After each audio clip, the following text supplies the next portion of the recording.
Oui, bonjour. Moi, je viens vous voir dans le fond pour mon fils Luc. Mon fils Luc, il a 28 ans. Il vit en appartement, puis il a une déficience intellectuelle. Mais là, ce qui me préoccupe, c'est que à chaque année, Luc vient de perdre son travail, puis à chaque année, on va voir son médecin, puis il a juste sa médication parce qu'il y a des petites fragilités au niveau psychologique, mon fils.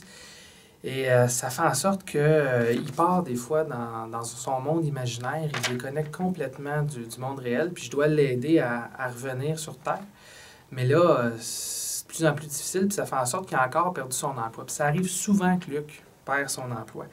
Euh, J'aimerais ça voir, je ne sais pas si vous connaissez quelque chose qui pourrait être possible pour lui, mais il aurait besoin, son employeur, des fois, de savoir qu'est-ce qui se passe avec Luc, qu'est-ce qu'il peut faire pour l'aider. Ça fait aussi en sorte que Luc, actuellement, dans son appartement, il a perdu le contrôle. Il fait plus le ménage, il oublie de laver ses vêtements, la préparation des repas, c'est pas évident.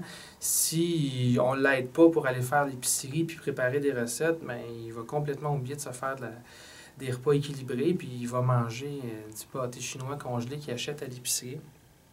Fait que ça aussi, ça me préoccupe parce que je sais pas là qu'est-ce qu'il pourrait avoir à la maison, dans son appartement pour l'aider.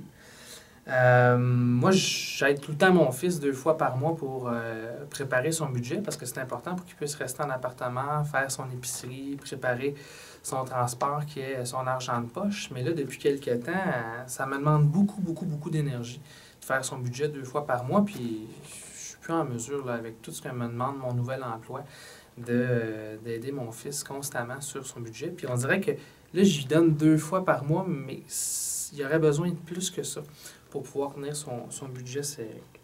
Pour ce qui est de la maison, bien, il y a une auxiliaire qui l'aide du CLSC qui y va 1 fois par semaine. Mais encore une fois, c'est pas suffisant parce que Luc a besoin de soutien pour faire son épicerie, préparer sa liste d'épicerie, préparer les recettes qu'il va faire pendant la semaine.